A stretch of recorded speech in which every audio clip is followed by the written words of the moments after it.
Welcome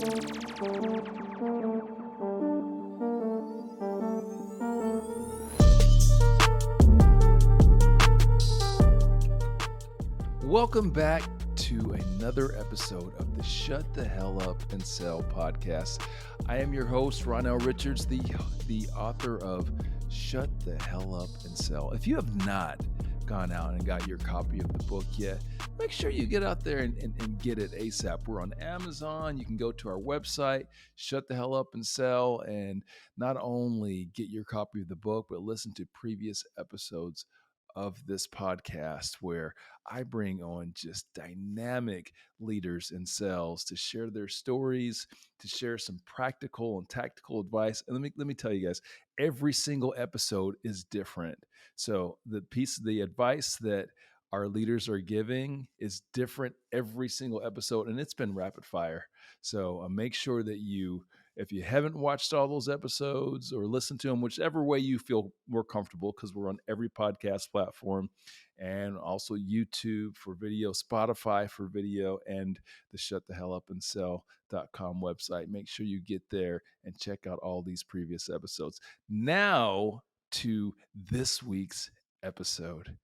I am joined by a friend from the Great White North. Is that what they call it now, Canada? Canada's like the Great White North, right? Is that what we're supposed to say? Yeah, as long as I can say Atlanta the way that I want to say it, then we're good. How do you want to say it, Derek? No, I learned I can't say ATL because then everybody laughs. So you know what? And I think it might have a little bit to do with that slight Canadian accent too. Right. Like when you say it, it just doesn't hit quite right, you know? Yeah. As you know, for those that don't know, I am an ATLian. I live in Atlanta, and this is a conversation Derek and I had before. Derek, welcome to the platform, man. It's a pleasure to have you on. Yeah, it's great to be here and chat with you, bud. Yeah. See, there you're so Canadian. I love it, bud. That's what we're. Yeah, I love it. So if you guys, again, you've been checking out the episodes, you know I've got friends all over the globe that have been checking in and being part of this program. But Derek, my friend, you are our first Canadian. I want to welcome you again to the platform. And as we get things started, if you could just hop in really quick and tell folks what it is that you do. Yeah, for sure. So I'm the Chief Inspiration Officer for Sacred Line Consulting, and I had to pick my C-suite title, and I had to make it actually something that was kind of fun. So I didn't want to be CEO, I didn't want to be COO, so I decided CIO is my Chief Inspiration Officer. Launched this business 10 months ago, which is really wicked. Doing consulting primarily in financial services and with law firms to help really people to understand what is the difference between sacred and important.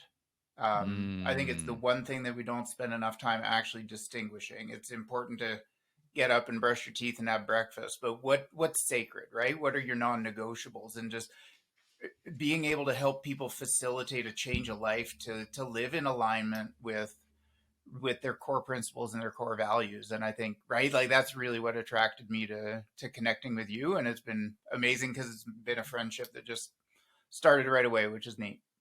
I love it. Well, you know, it's the thing is when you find out when there's great alignment, it usually doesn't take a long time to figure that out, right? Yeah. Like, and I think for us, there's some past experiences, there's some philosophies, starting with, I want to go, let's make sure that we're shouting out your book. Stop stalling, start selling, people. Stop stalling and start. I love it. And what I love about your book is that you're really leaning into a lot of what we're talking about in Shut the Hell Up and Sell, which is philosophy. You're a storyteller like myself.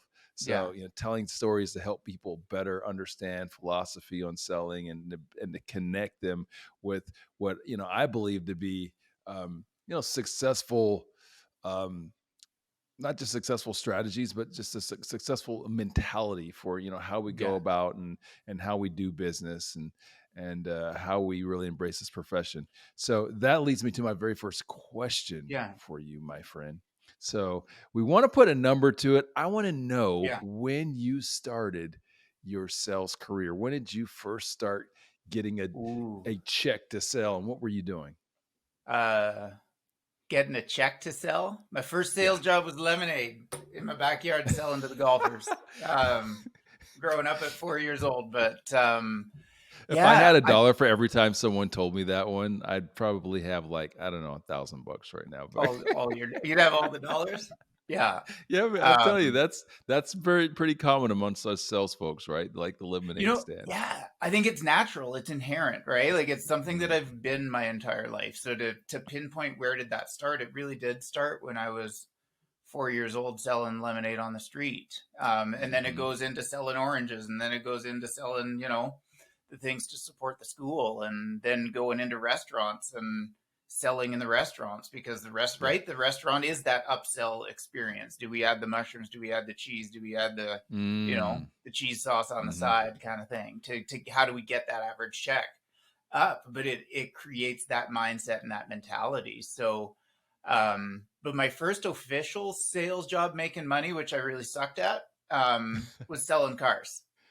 Okay. And I sold Volkswagens, and I went into Volkswagen and I said, I'd like to work here. And they said, well, we're not hiring salespeople. You should go try Honda. And I said, but I didn't come here to sell Hondas. I came here to sell Volkswagens. And they're like, well, how many resumes do you have? I said, I brought one because it's for Uh-huh. here and I want to start and I want to work here. And they said, okay, cool. You start Tuesday. Um, so talked So myself you into so that so your first sales first job. gig is was on a car lot, and which Yeah. you sold them into giving you the opportunity, which I love. Yeah. Okay. Correct. Yeah. And it turns out I really sucked at selling cars. Um, Oh, I okay. was Why? well, because I kept telling people not to buy them. Which honestly, it was the conversation. I think that's what got me over the financial planning world. But to have a conversation with somebody to say, hey, you're 2 years into your vehicle payment, or you're 3 years into your vehicle payment, it's probably not time to buy another vehicle. You should just drive this one and focus on other things. And I think that's really what drew me to the financial services world, was the planning Mm, aspect of how do we help people actually put money away rather than encouraging people to spend the money. So when I sold cars, I didn't sell leather. I didn't sell sunroofs.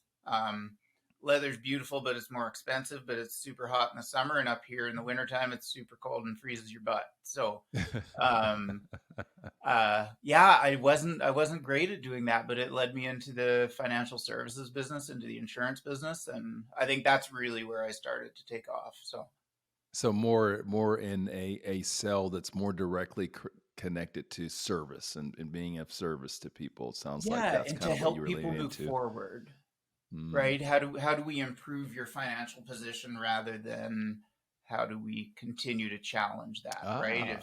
If you take that, I think, right, it really does align with service to go. Nobody likes to buy life insurance. Nobody wants to think about needing it.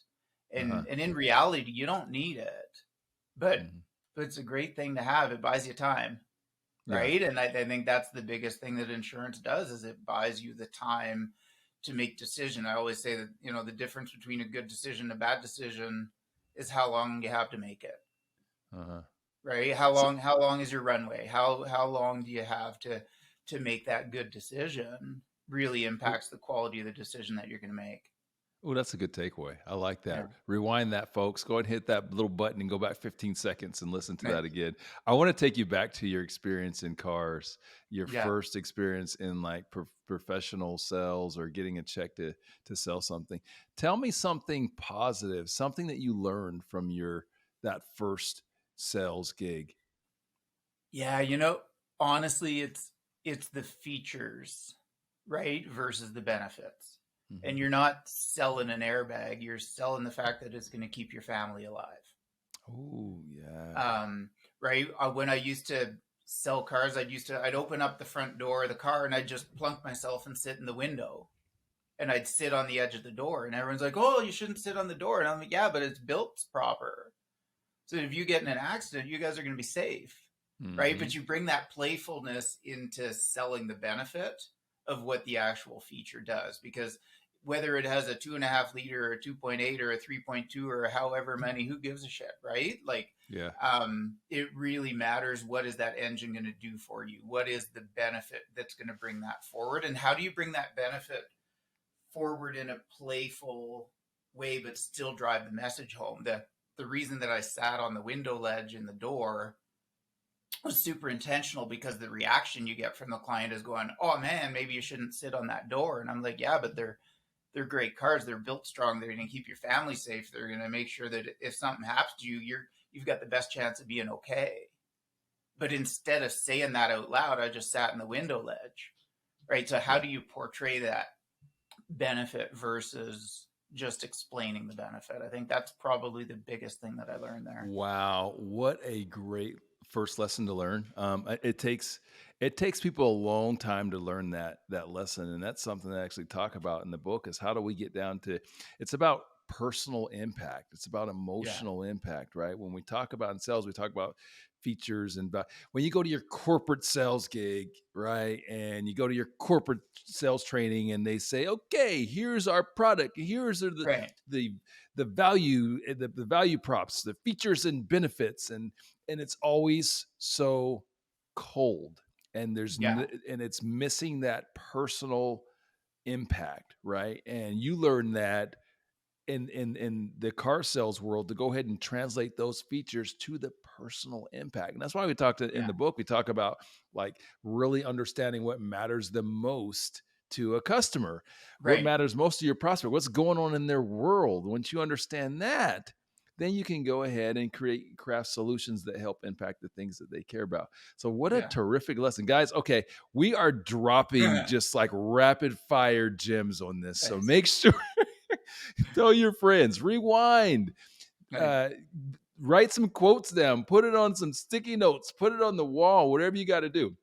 All right, I'm gonna keep this show moving though, because we could do this all day, Derek. So my next question for you is, Yeah, I want to ask you to shout someone out from your career, and here's why this is important. A lot of what we learn in sales is or those best lessons we didn't learn at some corporate training or some corporate retreat. We learned from a colleague, from a peer, from a manager, yeah, someone that put their arm around us or maybe kicked us in the butt and shared some lessons with us, gave us some mentorship. And that's how we've continued to progress the profession and to pay it forward. So I'd like to give you the opportunity to shout out someone from your career, someone that mhm. made an impact in your life and how you do business, how you sell in a positive way. Who would you like to shout out Yeah. It's and really why? interesting. So this name hasn't come up in a while, but his name is Kevin Wallace, and Kevin was a general manager at the restaurant that I worked at while going through university. And Kevin always talked about the customer is not always right, but the customer is always first. And I think it's one of the biggest things that we have to drive home, right? In any sales environment that we're in. I think if there's one lesson that's impacted me more than anything else, that message from Kevin to go, the customer is not always right because they're wrong, but they're still first. And if we can take that lens and we can take that perspective into our sales relationships, then it doesn't move us into that subservient. Just because you're in sales doesn't mean that you're there just to serve, right? We're there to educate, we're there to mentor, we're there to facilitate a conversation to get somebody to that end product. But if we have that the customer is always right attitude, then it puts us in that kind of servant mode. And it really isn't what we are in sales. In sales, we are there to educate, we are there to mentor, we are there to drive the process forward, but switching the lens and the perspective from the customer being right to the customer being first. I think to me, Kevin's message was probably one of the biggest ones I've had in my career. Wow, shout out to Kevin Wallace. Kevin, that's fire. That's fire. Derek, thank you for sharing that. Yeah, my pleasure.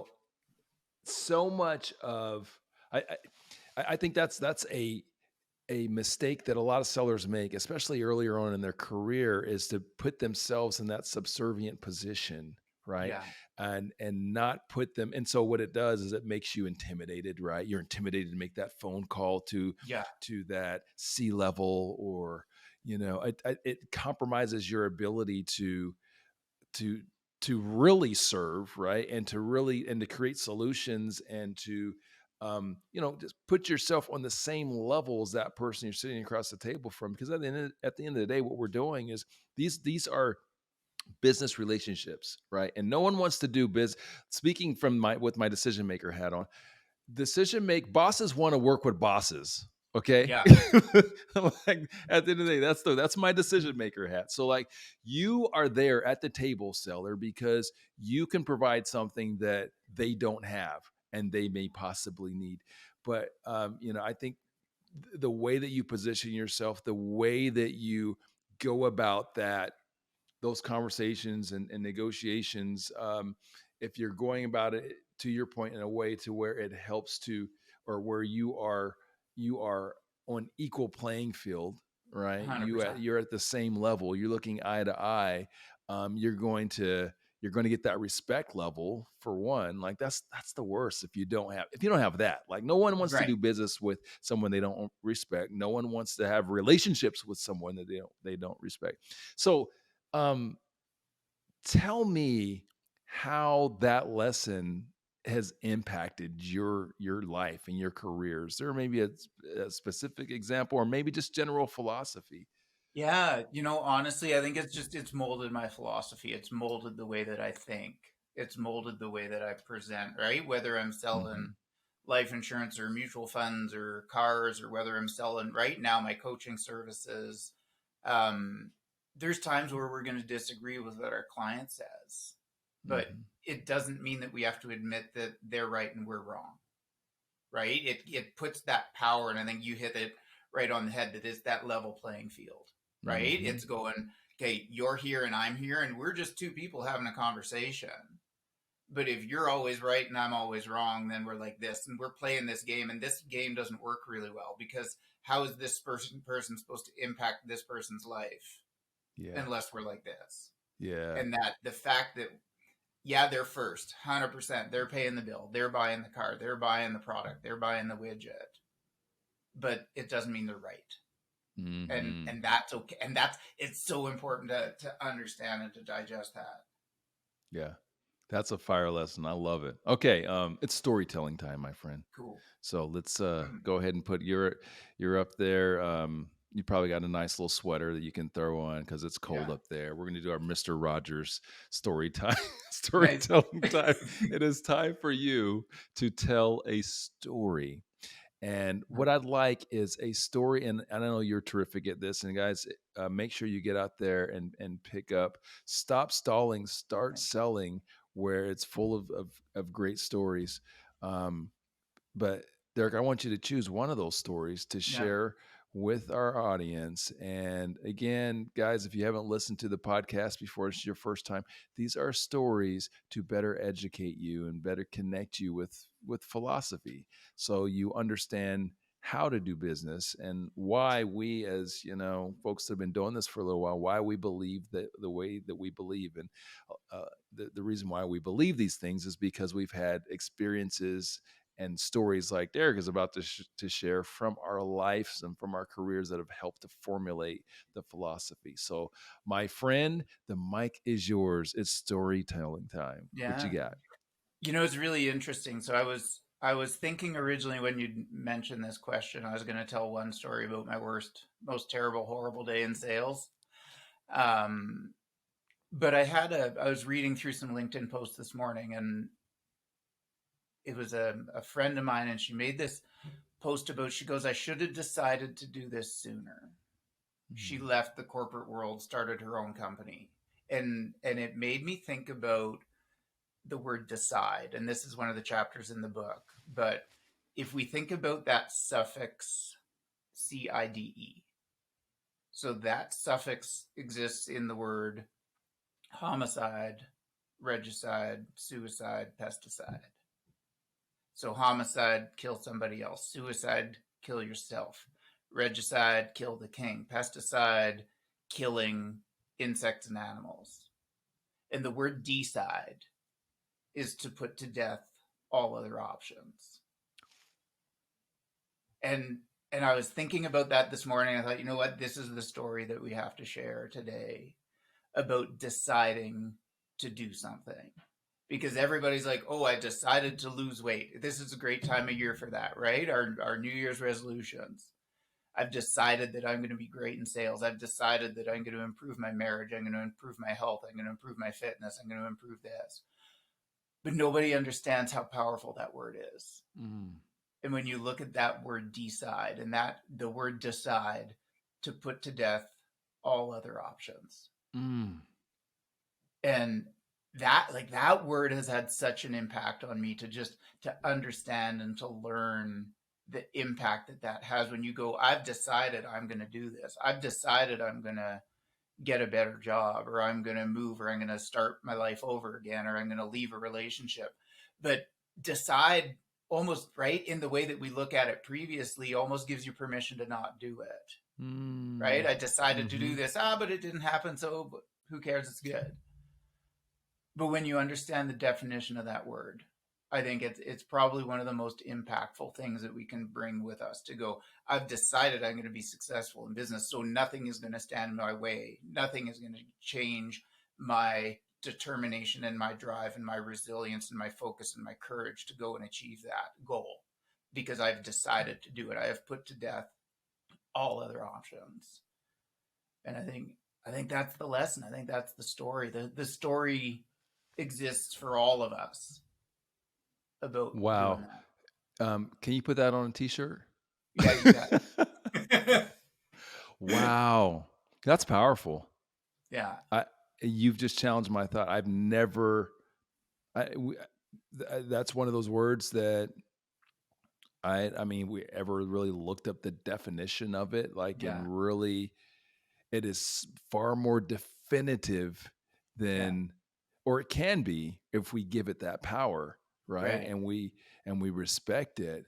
And when we make a decision and we decide, if we take it, if we take it with that sort of seriousness, Yeah, and lean into those decisions that we make with that sort of, with that level of intensity, I mean, how can that impact your success?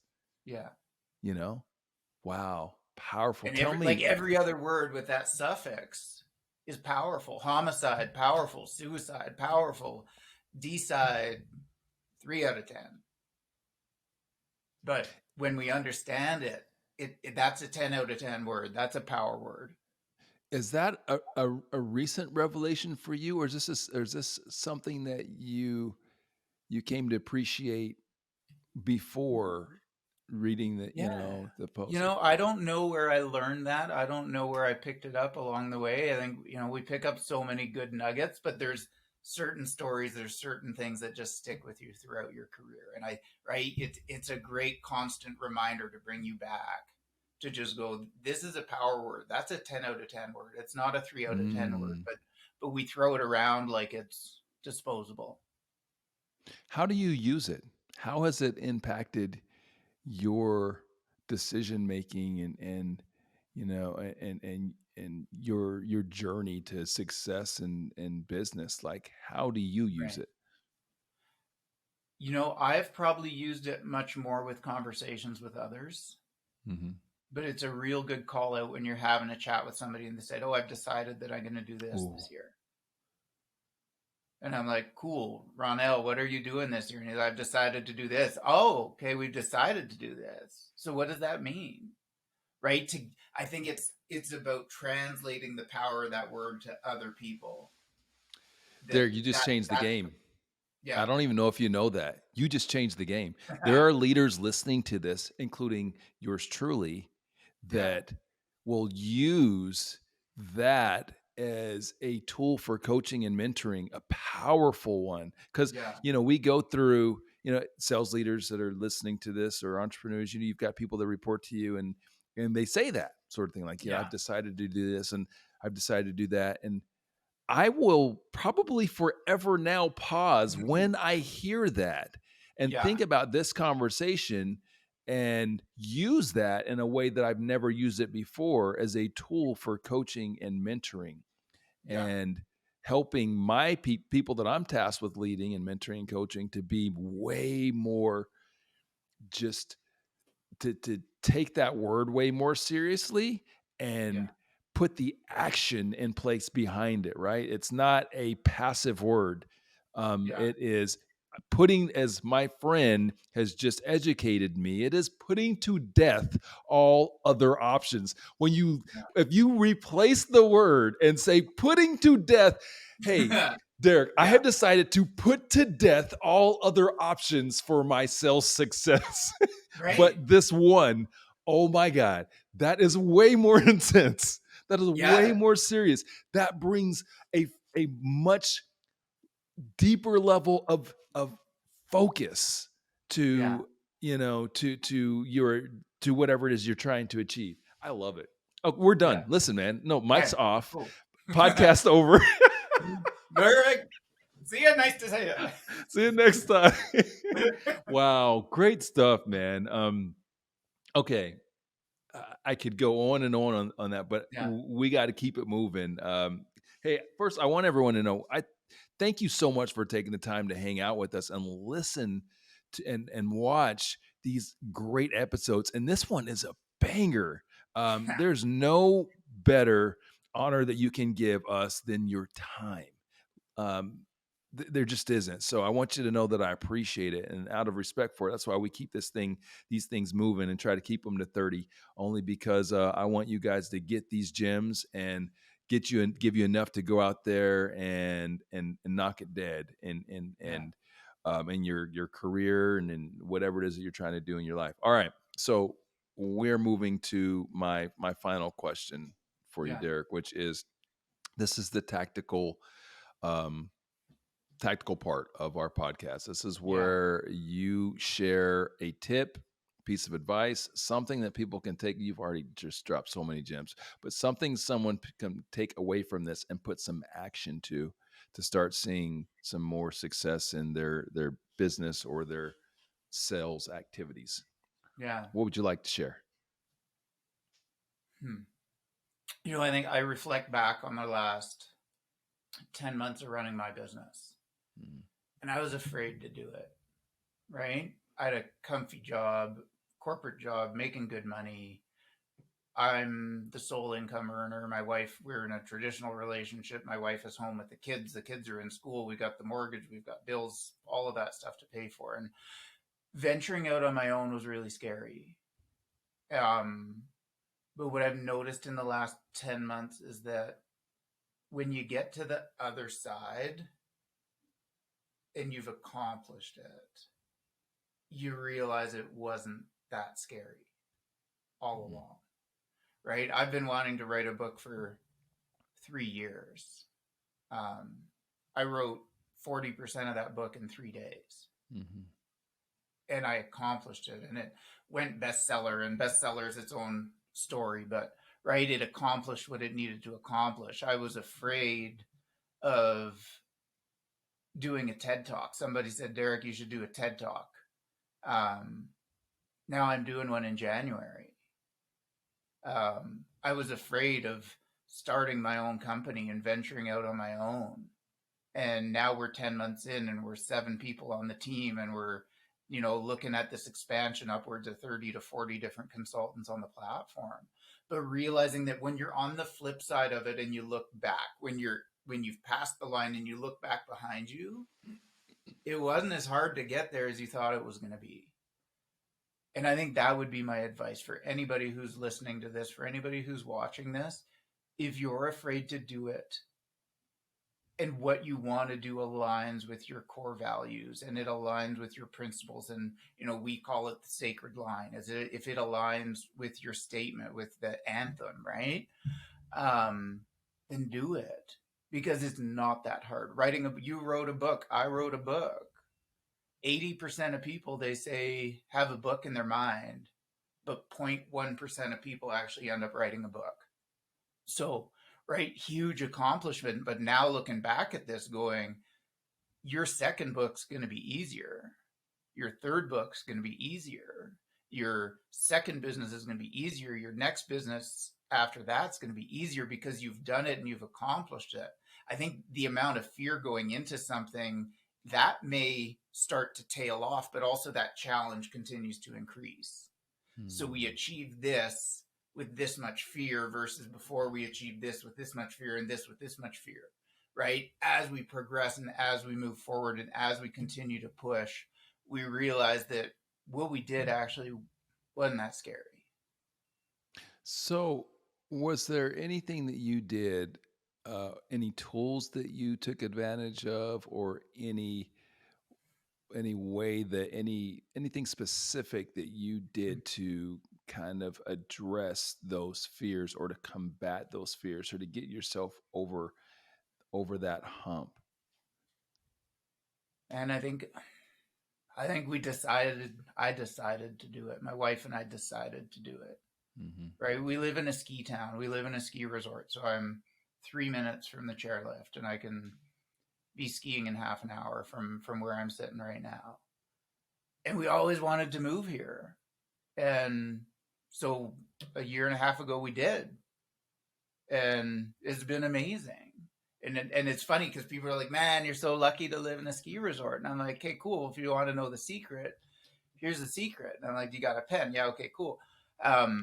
So it's www.realtor.com, and it will show you all the places that are for sale in the place that you want to live the most. And all you've got to do is just make that decision and go do it. Because once you're through it, you look back and go, man, that wasn't that hard. That wasn't that scary. That's achievable because I had the resilience to push myself forward and actually live by my non-negotiables and live by my morals and live by my values. And then everything else in life starts to make sense. Nice. All right, my friend. This has been truly a pleasure and some fantastic wisdom nuggets that have come out of this. So next, Derek, where can people get a hold of you, and what's the best way for them to reach you? Yeah. So sacredline.ca, that's our website. I'm super easily reachable there. And then second of all is www.youdon'tneedtoreadthis.com. That will bring you to the book link so you can pick up a copy of Stop Stalling, Start Selling. A lot of the stories we talked about today are explained in further detail in there. Guys, we'll also have Derek's information in the show notes. Make sure that you, again, get out there and get his book. Reach out to him. Are you working with clients outside of Canada or just in Canada? Yeah, what's absolutely. So my primary base is in Canada, obviously, but in the U.S. as well. So yeah, primarily working in financial services and in the legal field. Yeah. And then if I could, recommend another book, is make sure you get this one. Hey, I sure hope so, man. You guys listen to the podcast. Hope you got your copy of Shut the Hell Up and Sell. And hey, that Canadian exchange rate is working in our favor, Americans, just so you know. Yep. Right now, it's a good look. Okay, Derek, this has been a pleasure, my friend. Thank you again for taking the time to hang out with us. Family, make sure you reach out to Derek. And at the end of the day, if you don't remember anything from this podcast, which I know you will, because there were so many great nuggets, rewind, be kind, rewind, listen to them again. Right. Make sure that you binge all of our other episodes, which you can listen to and watch on every single platform. But I must remind you all of one thing as we close. If you don't remember anything, you don't remember not one word that comes out of my mouth, remember this. Shh. Say less. See you next time, guys. Beautiful. Thanks, buddy.